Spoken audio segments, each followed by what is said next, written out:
पापड़ ले लो, पापड़ 5 रुपए दाम में पापड़ ले लो।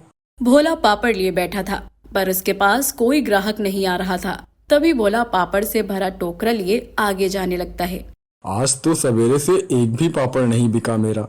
भोला चलते चलते एक पिज्जा शॉप के बाहर आता है, जहां शॉप के बाहर कुर्सियों पर कई सारे लोग बैठे पिज्जा खा रहे थे। यहाँ तो लोगों की काफी भीड़ है। चलो यहीं बैठ जाता हूँ, शायद यहाँ मेरे कुछ पापड़ बिक जाएं। तभी भोला सामने बैठे पिज्जा खा रहे लोगों को देखता है। करीब 1 घंटे बाद सारे लोग वहां से चले जाते हैं, पर भोला के पास से कोई एक पापड़ तक नहीं खरीदता। न जाने इस सब्जी की बनी रोटी में ऐसी क्या बात है कि लोग इतने शौक से इसे खाए जा रहे हैं। एक के बाद एक ग्राहक आता ही चला जा रहा है यहाँ। भोला शाम तक वहीं बैठा रहा। भोला के पास सारे दिन में बस कुछ ही ग्राहक आए थे।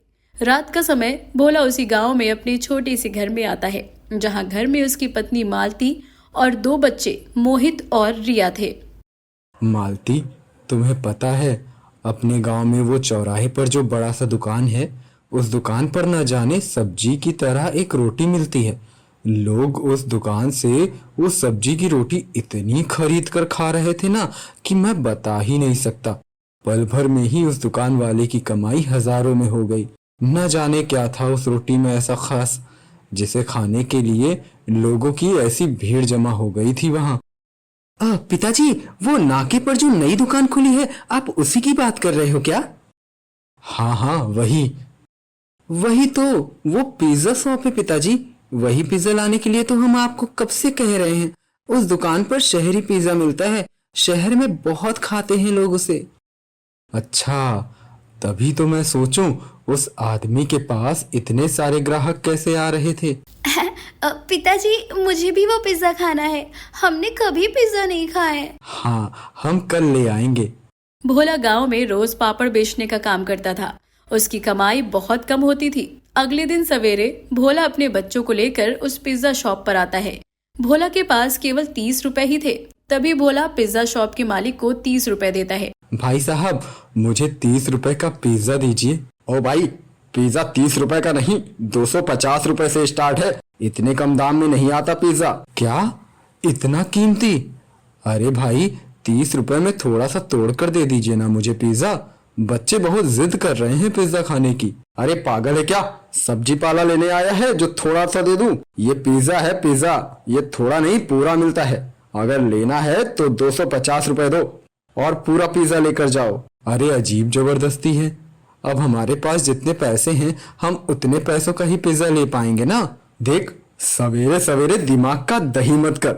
चल निकल यहाँ से। पता नहीं कहाँ कहाँ से मुंह उठाकर चले आते हैं अनाड़ी कहीं के। पिताजी, वो पिज्जा हमें क्यों नहीं दे रहे हैं? बेटा, वो पिज्जा तो काफी कीमती है और मेरे पास इतने पैसे नहीं हैं कि मैं वो कीमती पिज्जा खरीद सकूं। मुझे भी पिज्जा खाना है पिताजी। दोनों बच्चे रोने लगते हैं। तभी एक अमीर आदमी भोला के पास आता है। ये बच्चे क्यों रो रहे हैं? भाई साहब, मेरे बच्चे पिज्जा खाने की जिद कर रहे हैं और मेरे पास पिज्जा खरीदने के लिए पैसे नहीं हैं। ये लो भाई पैसे, और अपने बच्चों को मेरी तरफ से पिज्जा खरीद कर खिला दो। आदमी भोला को पैसे देकर वहां से चला जाता है। तभी भोला एक पिज्जा खरीदकर उस पिज्जा को अपने साथ घर लेकर आता है। ये क्या है जी? इसे पिज्जा कहते हैं। माँ, ये पिज्जा बहुत ही स्वादिष्ट होता है। तभी चारों थोड़ा थोड़ा पिज्जा खाने लगते हैं। अरे, ये तो सब्जियों का बना हुआ है। ये तो बहुत ही स्वादिष्ट पिज्जा है। जी, अगर हम भी अपने हाथों से पिज्जा बनाकर गांव में बेचे तो हमारी तो अच्छी खासी आमदनी हो जाएगी। मालती, ये पिज्जा कितना कीमती है और हमें तो ये बनाना भी नहीं आता। इसमें जो सामग्री पड़ी है उसे देखकर मैं बना कर देखती हूँ। शायद मेरे हाथों बन जाए ऐसा पिज्जा। तो पहले हम थोड़ा सा सामान लाकर ये पिज्जा बनाकर देखते हैं। चलो कोशिश करके देखते हैं। पहली बार पिज्जा खाकर भोला और उसके परिवार वाले काफी खुश हो जाते हैं। तभी भोला पापड़ लेकर गांव में चला जाता है। इसी तरह कुछ ही दिनों में भोला थोड़े पैसे जमा करके पिज्जा बनाने की सामग्री लेकर आता है। जिसके बाद मालती घर में चूल्हे पर कढ़ाई में पिज्जा बनाने लगती है। अब बाय चांस पिज्जा बन भी जाता है, पर वो देखने में थोड़ा अलग था। तभी मालती अपना बनाया कढ़ाई पिज्जा थोड़ा थोड़ा अपने परिवार वालों को देती है और सब कढ़ाई पिज्जा खाने लगते हैं। वाह मालती, तुमने तो कितना स्वादिष्ट पिज्जा बनाया है। हाँ माँ, आपने तो बहुत ही स्वादिष्ट पिज्जा बनाया है। जी, हम पापड़ की जगह अगर अपना कढ़ाई पिज्जा बनाकर बेचे तो? पिज्जा का कारोबार करने के लिए पैसे कहाँ से लाएंगे मालती? इस एक पिज्जा को बनाने के लिए ही हमें 5 दिन की कमाई से बचत करनी पड़ी है। हम अपने घर का सामान बेचकर और इस घर को गिरवी रखकर अपना कारोबार खोलते हैं। अगर कारोबार चलने लगा तो कुछ ही महीनों में हमारी सारी परेशानी दूर हो जाएगी जी। और अगर कारोबार नहीं चला तो? जो हमने ये सामान, ये घर बूंद बूंद पैसा जमा करके बनाए और खरीदे हैं, ये सब तो चला जाएगा ना? जी, एक बार करके देखते हैं ना। अब थोड़ा बहुत जोखिम तो उठाना ही पड़ेगा। भोला के पास दूसरा कोई रास्ता नहीं था। जेब खाली थी और परिवार की गरीबी मिटाने के लिए उम्मीदें भी काफी सारी। तभी काफी सोचने के बाद अपने घर को गिरवी रखकर कुछ ही दिनों में अपना खुद का एक पुराना ठेला खरीद कर गाँव में अपने कढ़ाई पिज्जा की छोटी सी दुकान का निर्माण करते हैं। उस ठेले के ऊपर लिखा था, गरीब का कढ़ाई पिज्जा। मालती, हमने अपनी इस दुकान का निर्माण तो कर लिया, पर क्या हमारे पास ग्राहक आएंगे?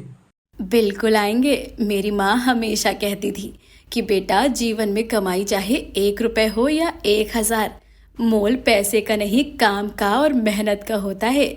तुम अपने जीवन में जितनी मेहनत करोगे, तुम्हारी मेहनत एक दिन तुम्हें कामयाबी के मुकाम तक जरूर ले जाएगी। बड़ी ही प्यारी बात कही थी सासू माँ ने। काफी समय तक खड़े रहने के बाद 2 आदमी भोला के पास आते हैं। अरे ये क्या बेच रहे हो भैया? ये कढ़ाई पिज्जा है। हमारा पिज्जा केवल 30 रुपए का एक है और वो स्वाद में उस 250 रुपए वाले पिज्जा के बराबर का है। अगर ये बात है तो दे दो हमका 2 पिज्जा। मालती फटाफट 2 कढ़ाई पिज्जा बनाकर दोनों को देती है। वाह, मजा आई गया भैया, ये पिज्जा तो सच में बहुत कमाल का है। हाँ हाँ बिल्कुल, अब तो हम रोज यहीं आकर पिज्जा खाएंगे। अपनी कढ़ाई पिज्जा की तारीफ सुनकर मालती भोला बड़े खुश होने लगते हैं। तभी दोनों ग्राहक पैसे देकर वहाँ से चले जाते हैं।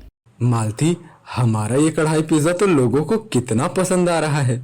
जी, इसमें हमारी लगन और मेहनत जो है, रंग तो लानी ही थी दोनों ने। तभी धीरे धीरे 1-2 करके मालती भोला के पास ग्राहकों की बढ़ोतरी होने लगी। दोनों अपनी कमाई देखकर काफी खुश होते हैं। उसके बाद दोनों रोज रोज गांव में आकर अपना कढ़ाई पिज्जा सस्ते दाम में बेचने लगे। जिसके बाद कुछ ही दिनों में अच्छी खासी कमाई देखकर भोला मालती दोनों एक और ठेला खरीद लेते हैं। भोला अलग अपने ठेले पर कढ़ाई पिज्जा बनाकर बेचता था और मालती अपने दूसरे ठेले पर पिज्जा बनाने लगी। जिसके बाद हजारों की रोज की आमदनी में भोला मालती धीरे धीरे करके अपने जीवन की गरीब स्थिति को कम करने लगे और अपने जीवन को बेहतर बनाने लगे और खुशी खुशी अपना जीवन यापन करने लगे।